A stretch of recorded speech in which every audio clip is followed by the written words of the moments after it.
Hi, I'm Christine Russo. Welcome to What Just Happened. Today we have Scot Case. Scott is Vice President of Corporate Social Responsibility and Sustainability at the NRF. Welcome, Scott. Hi, Scott. Welcome. Thank you. So let's start with just, we have a lot to cover. And we don't have that much time because this is a huge topic. We're still seeing these horrible videos of piles and piles and piles of apparel merchandise being burned. So there's a lot to do. Where are your thoughts on that? Is it improving? Is it stagnant? We're still unpacking it and getting the industry is getting their hands around kind of what to do and where to go. What's your opinion on all of the things that you see here and partake in? Wow. So kind of big picture, industry, retail, making tremendous progress, still not fast enough. But I think the overall average is one of tremendous progress. That's amazing. That's very positive news. It's great. I'm excited, but we still have a lot of work to do. What we're seeing is this interesting shift is more and more retailers are jumping in to kind of find ways they can help. But it seems like retailers take 10 steps forward, but the understanding of the issues is like another 100 steps forward. Retailers are beginning to see that because the consumers are beginning to see it. Right. And because there's an interesting generational shift happening in executive leaderships across all industries, including retail. And so what we're seeing are a new generation of leaders who have kind of grown up with a different framework about how the world works and the interconnectedness of all of these issues. And so what we're really seeing is kind of organizational change and transformation inside of retail and all of the industries that support retail. I think the one thing I've really learned as part of the National Retail Federation, so the trade association for all retailers, all aspects of all retail, right? The one piece I've learned there is there are systemic problems. There are lots of people, systemic economic problems, lots of people finding their pieces. The one thing we've all discovered is that we're going to have to collaborate. So it's a huge collaboration exercise to learn, steal good ideas from the food service sector. How does that apply to fashion? How does that apply to electronics? And so there's this massive kind of understanding that we're all facing remarkably similar challenges with nuanced differences, but that a lot of the solutions that are emerging look similar. So it's deeper understanding of incredibly complex supply chains. It's better data and metrics and sharing that up and down these kind of supply chains. It's new business models that consumers will accept.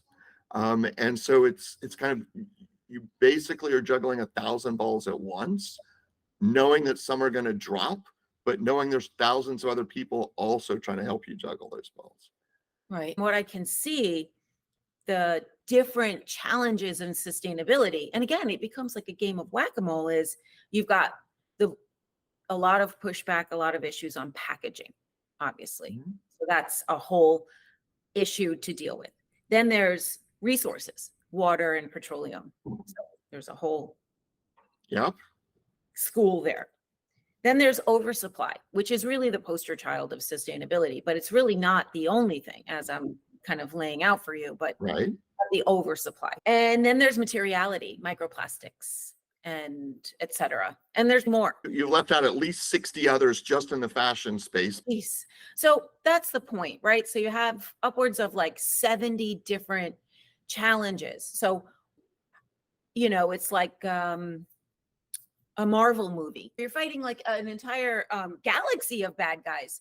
And obviously, the more bad guys there are, the harder to win by definition it is. Obviously, you have mini wins, et cetera. So how does the industry handle it? How should they handle it? What you've identified are some of the biggest challenges that retail executives are struggling with right now.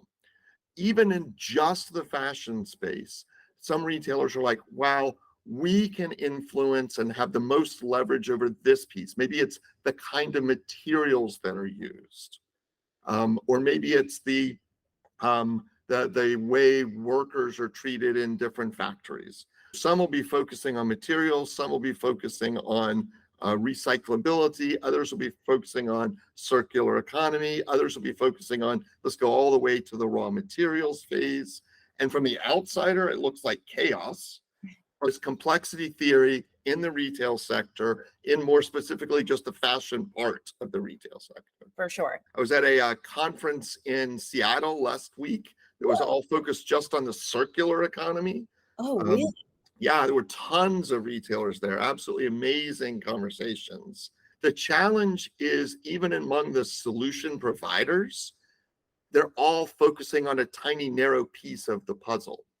Which is why my question was in more fairly narrow, because I'm more entrenched in the solution side, and each one has picked their own little piece of it. A lot of resale, a ton of resale solutions.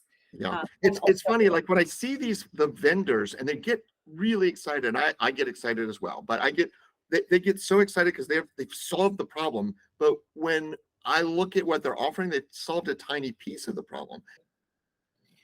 I noticed, for example, Ralph Lauren has a head of sustainability, and I'm sure there are sustainability departments across many of the largest retailers. Oh, absolutely. Those are my people. I love them. Retailers are in the business of making something and selling it, and everything else that doesn't do that is an outlier department in a retailer. So, it's there and you need it, but it's really not at the very core of producing or gathering and selling of goods, right? Let's just talk about that. And the whole organization, retail organizations, are entirely structured around the movement of product. So you have planning, buying, designing, quality control, production for supply chain. Everyone wakes up every day and the thing they think about is this hat that I'm going to sell. So if you have a separate department for innovation and a separate department for sustainability, how do you interweave those things into the actual P&L holding departments in the organization that are evaluated on that P&L and make a decision every day to make and move those goods? This is why I love talking with you, Christine. We are shifting massively, really large, massive organizations. It's still an organizational change process. So people joke about, oh, we're building the airplane while we're flying it. What we're really doing is turning a ship into an airplane that requires a completely different redesign, rethink, etc. Now, how are we busting open stovepipes inside the big companies? It is the sustainability people and it is the innovation people. And here's the magic trick. The magic trick is sustainability people do not fit in a box. They do not fit in a stovepipe. When you look at the retailers that are doing this well, the sustainability people are basically professional cat herders.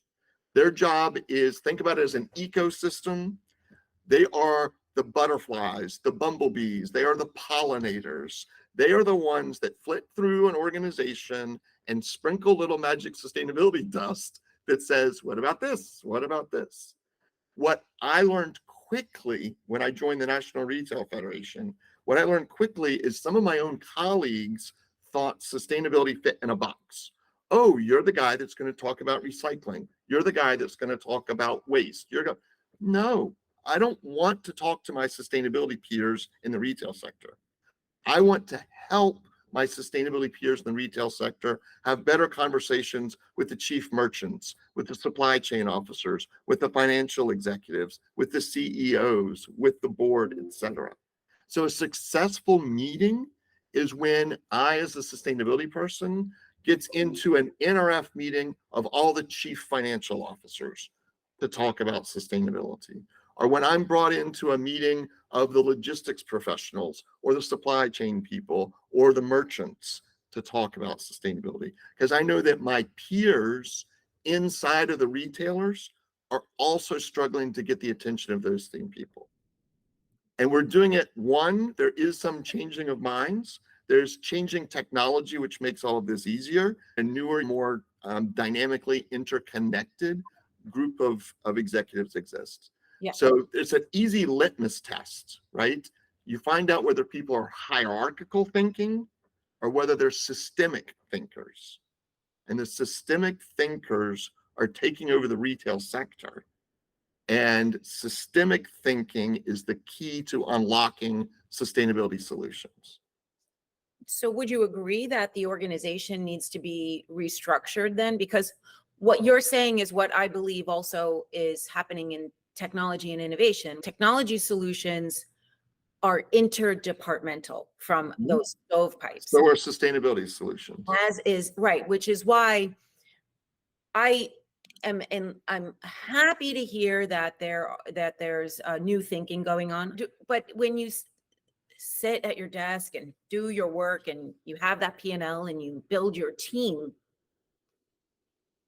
you may be a systemic thinker and you may have those conversations, but how is it measured? How does it matter? Right. How is it accountable? I think people are beginning to say, hey, wait a minute, sustainability benefits my part of the business too. And it can benefit your part of the business. And so this idea of like a sustainability director that's a traffic cop controlling it all doesn't work. I believe sprinkling the dust means you embed the people, because it's like, And I think we agree. I think what I'm trying to embed are the ideas. we agree. And to embed systemic thinking in the people, rather than assuming I just need to have a sustainability police person next to everyone in the company to make sure we all think about sustainability. Okay. I see what you're saying. Yeah, we do agree. And that's a better way to do it, obviously. So let's say you take everyone on your entire team and they all become sustainability contributors. That's a lot more powerful than like, hey, let's put a narc in there and make sure. The sustainability narc. Retail is about constant change, constant innovation, constant consumer focus. And I think this new focus on systemic, interconnected sustainability across all aspects, the people, the planet, the profit, all of that is changing retail. And change is always messy and it's bubbly and sometimes it sucks. And sometimes people do stupid things. And then other times people are like, aha, I found a solution. And at National Retail Federation, we get to play in the space of helping people connect what's working and not working. It's a system of continual improvement. And I think that's what, addressing sustainability is going to require, is that these systems of continual improvement are also incorporating these sustainability considerations. Retail works best when the organization is one that focuses on continual improvement to meet the needs of the consumer. Feel free to reach out to me on LinkedIn or others. I'm fairly easy to find on LinkedIn, but NRF is facilitating so many different conversations about sustainability across so many different aspects of the retail industry. It's a great party and everyone should come. That sounds wonderful, Scott. Thank you so much. Thank you, Christine.